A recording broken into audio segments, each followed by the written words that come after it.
Hi everybody, hello dear students, once again welcome on Vedantu NEET toppers. मेरा नाम है Amrita and मैं हूं आप सभी की अपनी बायोलॉजी मास्टर टीचर। तो डियर स्टूडेंट्स, जैसा कि हम सब जानते हैं कि हमारी biology class 12th board examination का पेपर जो है 19 मार्च के दिन है एंड बचे हैं बहुत ही कम दिन और हमें कवर अप करना है पूरा सिलेबस, जो कि कोई बहुत टफ टास्क नहीं है बिकॉज हमारे क्लास 12th के बायोलॉजी सिलेबस में रिड्यूस्ड नंबर ऑफ चैप्टर्स हैं एंड टोटल 13 चैप्टर्स हमें पढ़ने हैं, राइट। तो बेटा अभी यहां पर एक बात कर लेते हैं कि भाई पेपर जो है हमारे सामने जो आने वाला है 19 मार्च के दिन, उसमें कैसे टॉपिक्स आएंगे हमारे सामने। प्रीवियस कई सालों के पेपर्स को जब हम एवेल्युएट करते हैं, देखते हैं, तो हमें पता चल ही जाता है कि ये इंपॉर्टेंट टॉपिक्स हैं जिन्हें किसी भी हालत में कवर अप करना है बिकॉज यहां से क्वेश्चन जो है पेपर में आता ही आता है, ठीक है। और वैसे जितने भी चैप्टर्स आपके सामने आ रहे हैं बेटा, उसमें से सारे पिछले 10 साल के पेपर्स को इवैल्यूएट करके मैंने इंपॉर्टेंट टॉपिक्स की एक लिस्ट आपके लिए बनाई है जिसके बाहर आपके पेपर में कुछ नहीं आएगा, ठीक है। मतलब जो लिस्ट मैं आपको बताने वाली हूं बेटा, उसी में से आपका क्लास 12 बायोलॉजी बोर्ड का पेपर बनने वाला है, ठीक है। साथ ही साथ में हम आपके लिए वन शॉट ब्रह्मास्त्र सीरीज भी रन कर रहे हैं बेटा, जिसका प्लेलिस्ट जो है मैंने आपको कमेंट में भी पिन कर दिया है और डिस्क्रिप्शन बॉक्स में भी दे दिया है, आप उसको भी ज्वाइन कर सकते हैं। वन शॉट में हम लोग आपको फुल बायोलॉजी पढ़ा रहे हैं, chapter wise, one day one topic, ठीक है, जिसमें कि आज से ही वो बिगिन भी हो गया है 4 मार्च से। चलिए तो हम देख लेते हैं कि हमारे क्या क्या चैप्टर वाइज इंपॉर्टेंट टॉपिक्स हैं जो कि हमें कवर अप करने ही करने हैं, एनी हाउ छोड़ना नहीं है भाई इसमें से एक भी चीज को, ठीक है। इसमें से एक भी चीज को, एक भी टॉपिक को छोड़ के नहीं जाना है। देखो चैप्टर 1 हमारे सामने आता है sexual reproduction in flowering plants, new NCERT के हिसाब से पढ़ रहे हैं अपन, ठीक है। इसमें बेटा ट्रांसफर सेक्शन ऑफ एंथर के ऊपर क्वेश्चन बनता ही बनता है, जिसमें कि सेक्शनल व्यू पे आउटर लेयर एपिडर्मिस, फिर उसके बाद एंडोथीशियम, मिडिल लेयर्स, टेपेटम, उनके फंक्शन डायग्राम बनाने को ये सब पूछ सकते हैं। पॉलन ग्रेन के स्ट्रक्चर पे भी क्वेश्चन आता है, माइक्रोपाइल क्या होता है, ठीक है, और पॉलन ग्रेन में जर्म पोर क्या होता है, माइक्रोपाइल नहीं, यहां पर जर्म पोर की बात करते हैं। जर्म पोर क्या होता है, स्पोरोपोलिन क्या होता है, इंटाइन क्या होती है, एक्साइन क्या होती है, पॉलन में जो 2 सेल्स होते हैं उनके नाम क्या होते हैं, ऐसे। अभी सारे टॉपिक की डिटेल नहीं बताऊंगी किसमें से क्या पूछते हैं बिकॉज उसके लिए आपको वन शॉट देखना है, लेकिन यहां पर आप देखेंगे कि लिस्ट ऑफ टॉपिक्स मैं आपको प्रोवाइड कर रही हूं, ठीक है। Structure of ovule and embryo sac question जरूर बनता है बेटा, 100% आता है। Microsporogenesis, megasporogenesis, types of pollination, ठीक है, जिसमें कि हम self pollination, cross pollination, autogamy, geitonogamy, xenogamy सब कुछ कवर अप करते हैं, ठीक है। और उसी के अलावा हम पॉलिनेटर्स भी देखते हैं, फिर हम देखते हैं विंड पॉलिनेशन में क्या क्या खास बात है, वाटर पॉलिनेशन के जो प्लांट्स रहते हैं, फ्लावर रहते हैं, उसमें क्या क्या खास बात है, कैरेक्टर्स क्या होते हैं, और उसके अलावा इंसेक्ट पॉलिनेटेड प्लांट्स के क्या कैरेक्टर्स होते हैं, ये सब भी हमें कवर अप करना है।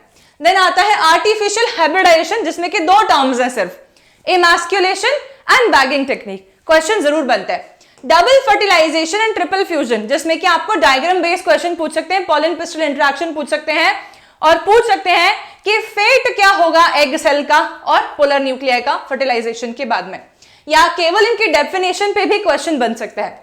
टाइप्स ऑफ फ्रूट्स, जिसमें कि आपके false fruit, true fruit, parthenocarpic fruit, ये सब आता है।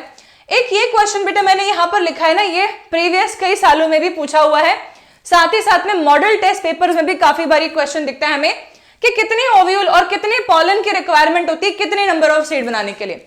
मान लो आपको बोल देंगे कि भाई हमारे सामने 200 सीड्स हैं, तो आपको कितने पॉलन चाहिए होंगे, कितने ओव्यूल्स चाहिए होंगे, कितने बार माइक्रोस्पोरोजेनेसिस होगा, कितने बार मेगास्पोरोजेनेसिस होगा, ऐसे कुछ क्वेश्चंस यहां से बनते हैं, ठीक है।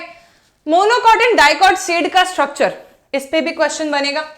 एपोमिक्सिस पॉलीएम्ब्रियोनिक डेफिनेशन एंड इंपॉर्टेंस, ठीक है।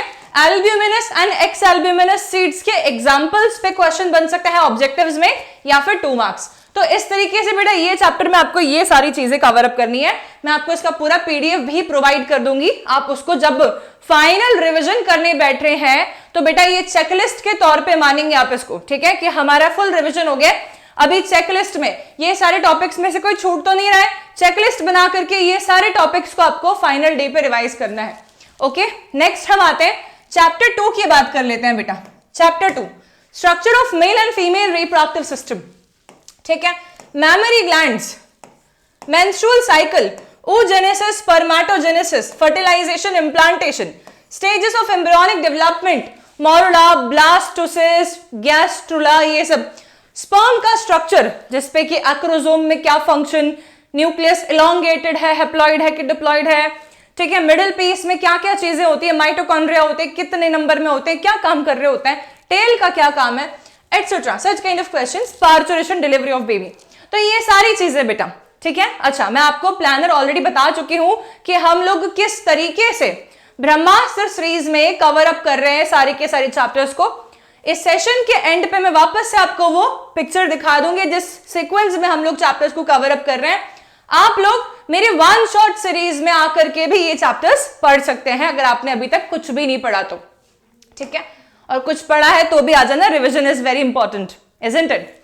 देन आता है चैप्टर 3 हमारा रिप्रोडक्टिव हेल्थ, जिसपे कि contraceptive methods, natural method, barrier method, IUD, sterilization technique, 4 very important है बेटा, ठीक है।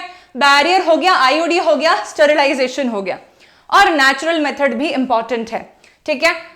कॉपर रिलीजिंग आईयूडी है ना, हार्मोन रिलीजिंग आईयूडी, इनके फंक्शंस, इनके डिफरेंसेस, इनके एग्जांपल्स, क्वेश्चन जरूर बनते हैं यहां से।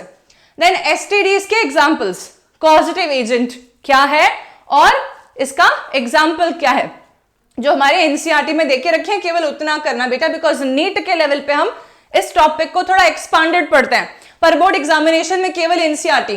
देन एमटीपी एंड एमनियोसेंटेसिस, ठीक है, amniocentesis should be banned, justify, ऐसा दे दिया मान लो, तो तुम्हें बताना पड़ेगा कि हाँ ये बैन होना चाहिए कि नहीं ये बैन नहीं होना चाहिए, ये बैन होना चाहिए तो क्यों होना चाहिए, नहीं हो तो क्यों नहीं हो, ये तुम्हारे से जस्टिफिकेशन भी मांग सकते हैं, ठीक है। देन असिस्टेड रिप्रोडक्टिव टेक्निक्स, सारे बहुत बहुत इंपॉर्टेंट है।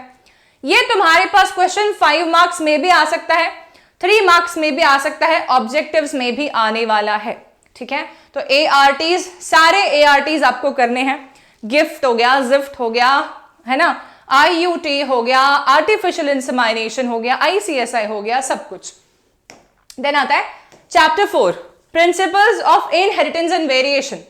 ये चैप्टर पे बेटा क्वेश्चंस का जो नंबर है ज्यादा आएगा, ठीक है, और इसके साथ में जुड़ा हुआ जो चैप्टर हमारा है molecular base of inheritance and evolution, ये ओवरऑल यूनिट जो है सबसे ज्यादा मार्क्स होल्ड कर रही है ना, सबसे ज्यादा 20 मार्क्स इस यूनिट से आपके पास आने वाले, इसलिए तीनों चैप्टर्स को बहुत ध्यान से आपको कवर अप करना है, ठीक है। तो मेंडेलियन लॉज हमें आने चाहिए, law of dominance, law of segregation, law of independent assortment, इनकी डेफिनेशंस हमें आनी चाहिए।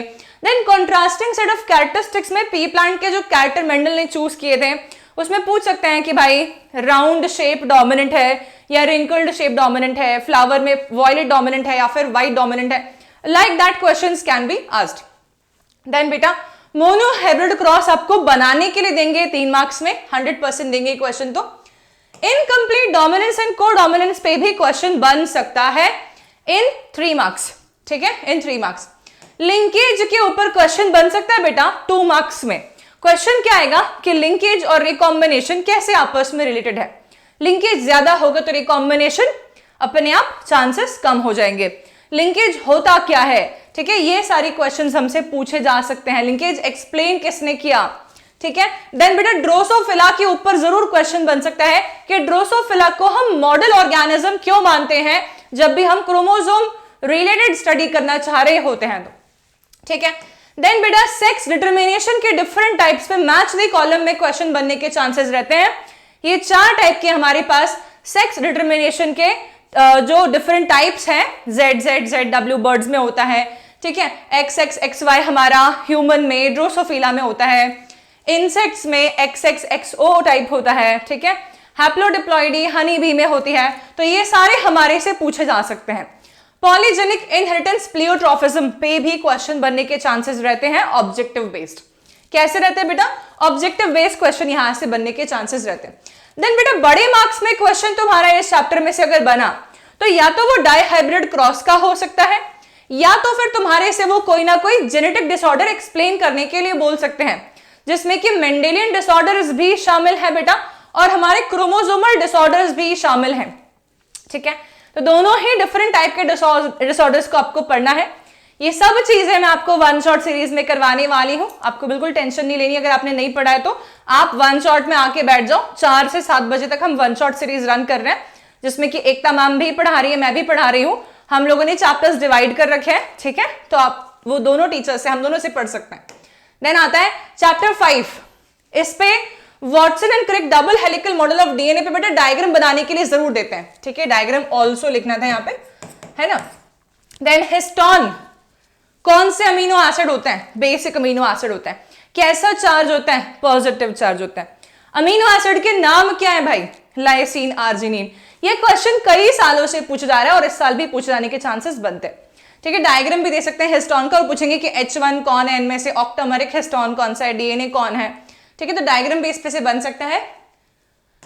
देन एक्सपेरिमेंट जितने भी है बेटा ये आपके इंपॉर्टेंट एक्सपेरिमेंट्स हैं और आपसे बड़े मार्क्स में पूछे जा सकते हैं, ठीक है। एक्सपेरिमेंट में ग्रिफिथ का एक्सपेरिमेंट, एवरी मैक्लिओड मैकार्टी का एक्सपेरिमेंट, हर्शे एंड चेज का एक्सपेरिमेंट, मेसेल्सन एंड स्टॉल का एक्सपेरिमेंट, चारों एक्सपेरिमेंट्स, और इनसे क्या कंक्लूजन निकल रहा है, ठीक है, ये हमें molecular base of inheritance chapter में करना ही करना है, ठीक से।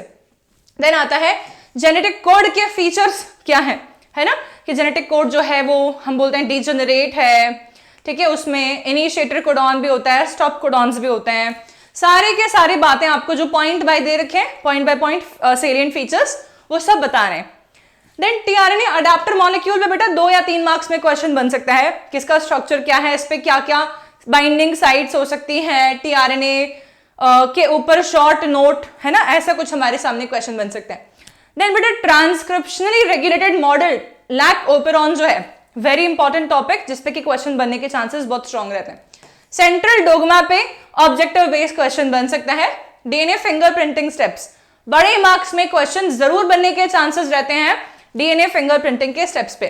देन वीएनटीआर पे बेटा केस बेस्ड स्टडी बनने के 100% चांसेस हैं इस साल, जिसमें कि आपको एक क्राइम सीन का डीएनए कलेक्ट करके बता देंगे, ठीक है, और वहां पर जो 2 विक्टिम्स हैं उनका भी डीएनए का आपको पूरा बैंडिंग पैटर्न समझाएंगे वो, एंड फिर पूछेंगे कि बताओ कि क्राइम सीन पे कौन है ना। तो ये केस बेस्ड में क्वेश्चन स्ट्रांगली बनने के चांसेस रहते हैं हमारे वीएनटीआर वाले, वेरिड नंबर टेंडम रिपीट्स वाले, ठीक है, ऑटो रेडियोग्राफी वाले, है ना, ह्यूमन जीनोम प्रोजेक्ट। ये ह्यूमन जीनोम प्रोजेक्ट जो है बेटा अगर क्वेश्चन आता भी है तो ये और में आएगा, क्योंकि मैं बता दूं अधिकतर एग्जामिनर्स ये बात समझते हैं कि ह्यूमन जीनोम प्रोजेक्ट जो है ये काफी थ्योरेटिकल डेटा मांगता है, एंड इस कारण से अगर ये आया तो इंटरनल चॉइस में ये क्वेश्चन बनने के चांसेस रहेंगे। ओके, अब आ जाओ तुम चैप्टर नंबर 6 पे।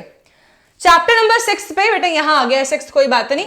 मिलर एंड यूरे का एक्सपेरिमेंट जो है बेटा उसके ऊपर क्वेश्चन बनने के चांसेस है 2 मार्क्स में या फिर ऑब्जेक्टिव में, ठीक है। Then chemosynthetic theory of evolution पे बेटा क्वेश्चन बनने के चांसेस है, बनेगा अगर तो ये बन सकता है आपका 3 मार्क्स में मैक्सिमली, ठीक है।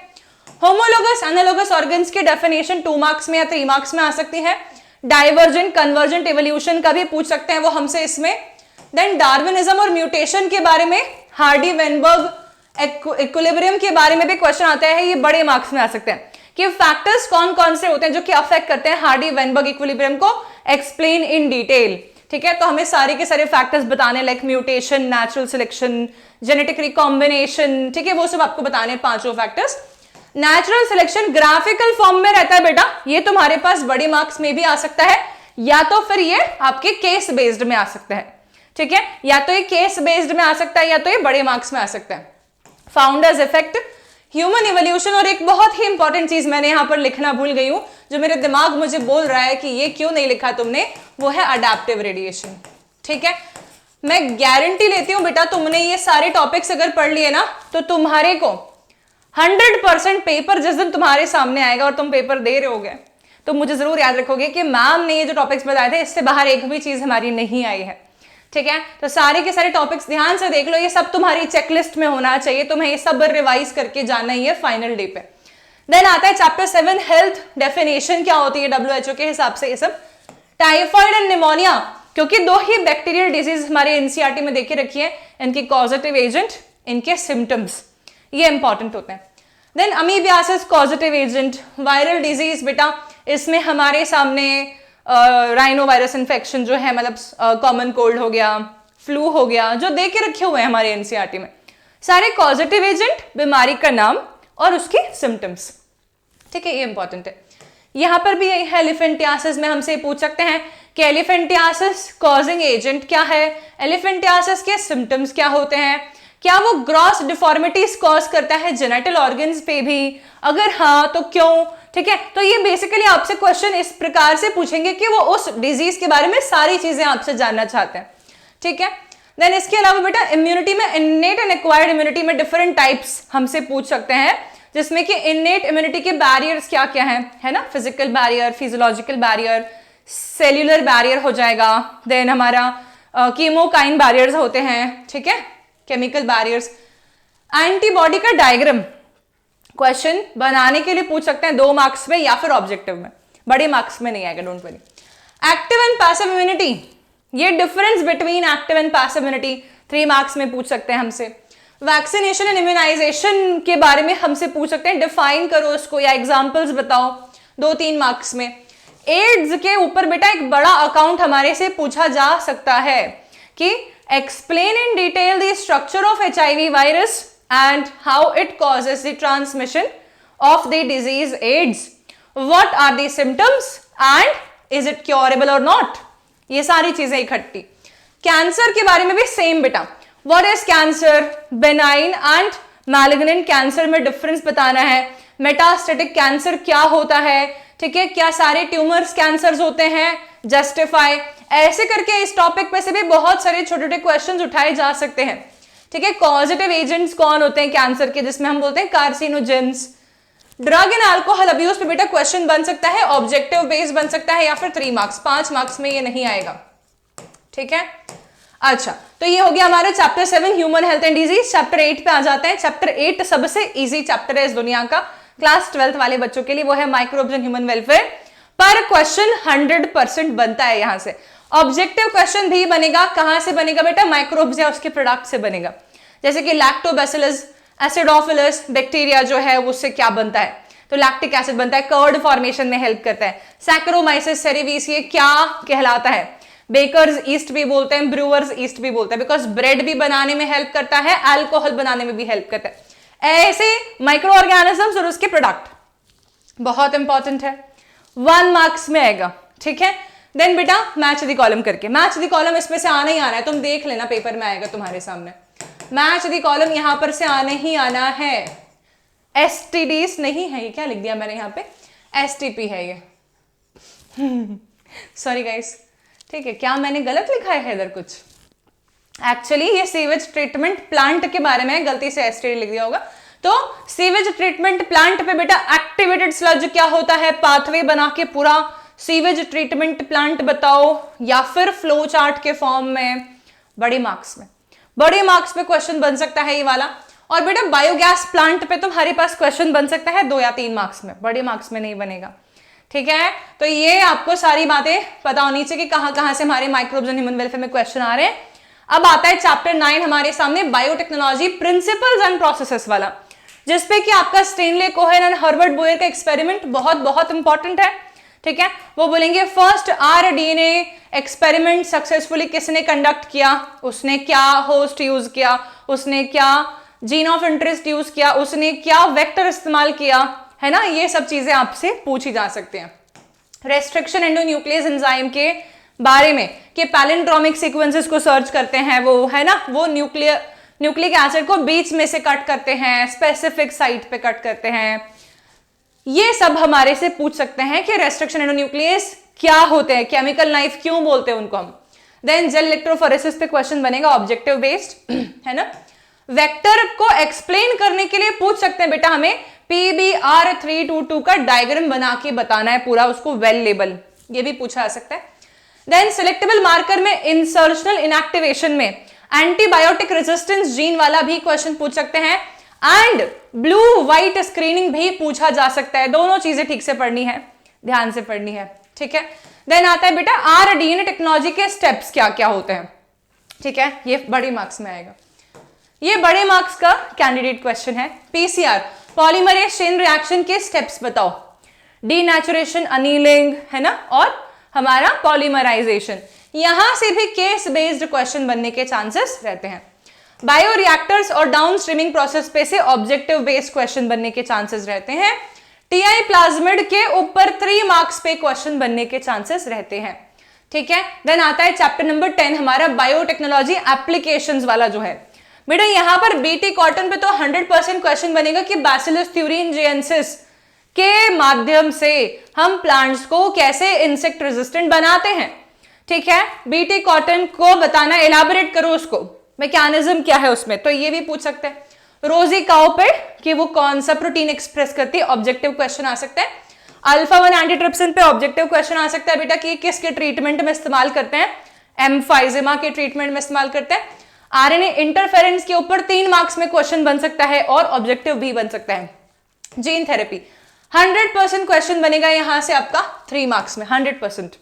ठीक है, आरएनए इंसुलिन का प्रोडक्शन, इस पे ऑब्जेक्टिव भी बन सकता है, 2 मार्क्स में भी बन सकता है, 3 मार्क्स में भी, 5 में भी, क्योंकि टॉपिक इतना इंपॉर्टेंट कि 100% क्वेश्चन यहां से बनते हैं। देन आते हैं बायोपायरेसी, बायो पेटेंट डेफिनेशन पूछ सकते हैं, ऑब्जेक्टिव में पूछ सकते हैं। बेटा क्योंकि इस साल हमारे सामने न्यू एनसीईआरटी ने 2 नए टॉपिक इंट्रोड्यूस किए हैं, एक है सोमैटिक हाइब्रिडाइजेशन, एक है टिश्यू कल्चर। ये आपके बायोटेक्नोलॉजी एप्लीकेशंस वाले चैप्टर में न्यू पैराग्राफ आया हुआ है, तो क्योंकि ये नया है इस पे क्वेश्चन बन सकता है हमारे सामने, इसलिए इनको भी ठीक से रिवाइज करके जाना है। देन आता है चैप्टर नंबर 11 हमारा इकोलॉजी यूनिट पे हम आ गए। पॉपुलेशन एट्रीब्यूट्स, बेटा नेटालिटी क्या होता है, मोर्टालिटी क्या होता है, इमिग्रेशन क्या होता है, इमिग्रेशन क्या होता है, पॉपुलेशन डेंसिटी पे इसका कैसा इंपैक्ट पड़ रहा है, ये सारी बातें हमसे पूछ सकते हैं। Then logistic growth model, exponential growth model, very very important topics, 3 marks में भी आ सकता है, ऑब्जेक्टिव में भी आ सकता है। ठीक है, एज सेक्स पिरामिड पे क्वेश्चन बन भी सकता है, पर छोटा सा बनेगा तो कि भाई पिरामिडल हमारे को एक दिख रहा है एज सेक्स पिरामिड, तो ये डेवलपिंग नेशन का है कि डेवलप नेशन का है, या यहाँ की पॉपुलेशन कैसी होगी आज से 10 साल बाद, हमसे ऐसे बेसिक क्वेश्चंस पूछ सकते हैं। पॉपुलेशन इंटरेक्शन पे कमेंसलिज्म, इमेंसलिज्म, ये सब चीजों को एक्सप्लेन करने के लिए, ठीक है, कि कैसा इंटरेक्शन है भाई। जैसे मैंने कह दिया तुमसे कि यार बताओ कंपटीशन कैसा है इंटरेक्शन, तो माइनस माइनस है ना, दोनों ही परेशान होंगे, दोनों स्पीशीज जो पार्टिसिपेट कर रहे हैं इस इंटरेक्शन में वो नेगेटिवली अफेक्ट होंगे। यार ये चैप्टर ऐसे, चैप्टर नंबर 12 है ये, ग्लोबल एंड इंडियन बायोडाइवर्सिटी के ऊपर पाई चार्ट है हमारे पास में, एक इंसेक्ट वाला है एक तो इधर तरफ, और एक हमारे पास फिशेस, एम्फिबियंस वगैरह वाला कॉर्डेट, मतलब बेसिकली एक नॉन कॉर्डेट का है और एक कॉर्डेट का है ना, या फिर एक इनवर्टिब्रेट का है और एक वर्टिब्रेट का है। वो पाई चार्ट तुम्हें ध्यान से देखना है, उस पर क्वेश्चन बन सकता है। पाई चार्ट देके पूछेंगे कि बताओ यहाँ पे ए क्या है, बी क्या है, सी क्या है, डी क्या है। ठीक है, देन स्पीशीज एरिया रिलेशनशिप पे बेटा हमसे पूछ सकते हैं ये स्लोप क्या है, ठीक है, जेड क्या होता है ना, ये सब पूछ सकते हैं। लॉस ऑफ बायोडाइवर्सिटी के कॉजेस क्या क्या है, कि बायोडाइवर्सिटी क्यों लॉस हो रही है, ठीक है, जिसमें कि हम सब जानते हैं क्या उसके कारण है, ह्यूमन इन्वेसिव एक्टिविटीज हो रही है बहुत सारी। Conservation in Situ and ex situ, question बनने के चांसेस बहुत स्ट्रांग है 3 मार्क्स में। ठीक है, इंटरनेशनल इनिशिएटिव्स क्या लिए जा रहे हैं कंजर्वेशन ऑफ बायोडाइवर्सिटी के लिए, ये भी हमारे से पूछ सकते हैं। और narrow and broad utilitarian reasons to conserve biodiversity, मुझे लग रहा है कि चैप्टर नंबर 12 में गलती से 13th चैप्टर के बारे में पूछ लिया गया है, क्योंकि biodiversity and it's conservation chapter number 13 है बेटा, तो शायद यहां पर नंबरिंग मिस्टेक है, चैप्टर नंबर 13 होना चाहिए। ये हमारा 11th, हाँ ये हमारा 13th है, तो ये हमारा 12th चैप्टर है बेटा। ठीक है, नंबरिंग में मिस्टेक हो गई बेटा।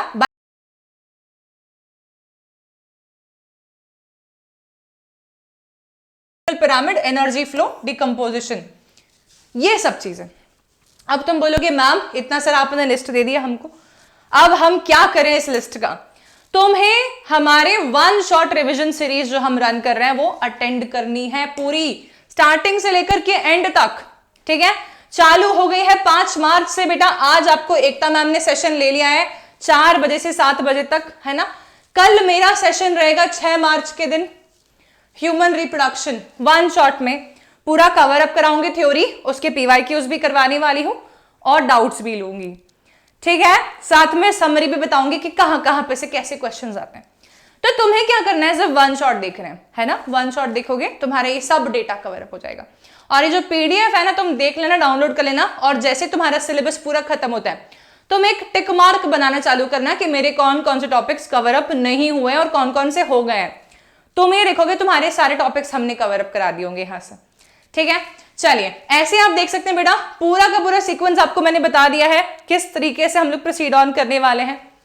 ठीक है, तो 5 मार्च से लेकर के तो आपकी 17 मार्च तक तो बेटा हमारा पूरा सिलेबस कवर अप हो रहा है। 5 से 13 मार्च में यहां पे बेटा पूरा सिलेबस कवर अप हो रहा है। फिर बेटा 18 मार्च के दिन ना हम क्या कर रहे हैं कि कुछ बच्चों का बीच में, क्योंकि फिजिकल एजुकेशन का भी एग्जाम हो सकता है, लैंग्वेज का भी हो सकता है, रीजनल लैंग्वेज वगैरह का, तो उन बच्चों को भी ध्यान में रखते हुए हमने 18 मार्च के दिन फुल सिलेबस रिवीजन के लिए एक मैराथन सेशन भी रखा हुआ है। ठीक है, तो आप 1 शॉट अटेंड करिए। आप 1 शॉट अटेंड करने के बाद में चाहते हैं एकदम बिल्कुल क्रिस्प एंड मतलब एकदम क्लियर माइंड सेट बन जाए आपका एग्जामिनेशन को लेकर के, फुल रिवीजन हो जाए, तो आप 1 शॉट मैराथन में भी आएंगे, जिसमें हम पूरे मैराथन में 1 शॉट में फुल सिलेबस कवर अप करवाएंगे। एंड 19 मार्च जिस दिन पेपर देने जाओगे, सुबह सुबह 4 से 6 बजे और 6 से 8 बजे भी हम टीचर्स आपसे मिलने वाले हैं, आपको वापस से इंपॉर्टेंट टॉपिक्स का रिवीजन करवाने के लिए। ठीक है, तो इसी के साथ में बेटा ये ब्रह्मास्त्र बैच की डिटेल भी मैं आपको बता दी है। अच्छा, जो बच्चे नीट वाले स्टूडेंट्स हैं, नीट के लिए तैयारी कर रहे हैं, है ना, और ये वीडियो देख रहे हैं, ठीक है बेटा, 7 मार्च से आपका हम लोग नीट 2024 का क्रैश कोर्स भी चालू कर रहे हैं। इंग्लिश में कवर अप होगा वो, जिसके लिए आप अभी तुरंत एनरोल कर सकते हैं। इस कोर्स की फीस बहुत कम है, 4000 रुपीज ओनली, एंड इसमें काफी ज्यादा मतलब renowned as well as experienced educators आपको पढ़ाने वाले हैं फुल सिलेबस ऑफ नीट। ठीक है, in very short time span we can say. Okay, also बेटा 6 मार्च वेडनेसडे यानी कि कल आपसे मिलने के लिए खुद आ रहे हैं बेटा गौरव सर। ठीक है, कहां पर आएंगे ये आने वाले जनकपुरी सेंटर, वेदांतु का ऑफलाइन सेंटर जो है, अगर आप दिल्ली में रहते हैं, जनकपुरी में रहते हैं, सर से मिलना चाहते हैं, आप वहां पहुंच जाइए। सर आपको 1-on-1 गाइडेंस भी प्रोवाइड करने वाले हैं। ठीक है, तो ये हमारे 12th वाले बच्चों के लिए भी है और हमारे जो स्टूडेंट्स ड्रॉपर्स हैं उनके लिए भी इंफॉर्मेशन बहुत इंपॉर्टेंट है। ठीक है, और बेटा IVSAT 2024 भी हम लोग कंडक्ट करवा रहे हैं, है ना। आप इसके लिए रजिस्ट्रेशन करना चाहते हैं, अगर आप 8th से 12th में हैं और आप वेदांतु के एप्लीकेशन के हेल्प से पढ़ना चाहते हैं, ठीक है, पेड कोर्सेज लेना चाहते हैं, तो आप तुरंत ही रजिस्टर कर लीजिए इस टेस्ट के लिए, क्योंकि ये टेस्ट देने के बाद में अगर आपका पेपर जो है अच्छा जाता है तो आपको 70% स्कॉलरशिप हम लोग प्रोवाइड करवाने वाले। ओके, तो दिस इज ऑल बेटा, ये सारी इंफॉर्मेशन मैंने आपको दे दी है। अब मैं आपसे एक छोटी सी बात कर लेती हूँ कि बोर्ड एग्जामिनेशन के लिए ना बहुत डरना नहीं होता है। और दूसरी चीज ये है कि क्योंकि अधिकतर PCB वाले बच्चे नीट भी दे रहे होते हैं, तो जब हम क्लास 12 का बोर्ड के लिए बायोलॉजी रिवाइज करें तो उसे इस लेवल पे जाके करें कि हमारा फुल 100% NCERT कवरेज हो जाए। तो उससे बेनिफिट क्या होगा? बेनिफिट ये होगा कि तुम्हारा फुल सिलेबस 12th का बोर्ड के साथ साथ में नीट के लिए भी कवर अप हो जाएगा। उससे बेहतर बात और क्या हो सकती है, इजंट इट? चलिए, तो मिलते हैं अगले क्लास में। Stay tuned and if you love this session, अपने सभी दोस्तों के साथ सर्कुलेट कर दो जिन्हें पता नहीं है कि क्लासेस चल रही है, हमारी लाइव चल रही है, एवरी डे चल रही है, आपके बोर्ड एग्जामिनेशन के लिए चल रही है। ठीक है, मिलते हैं अगले क्लास में। Bye everybody, have a great day. Playlist check कर लेना इन द कमेंट सेक्शन।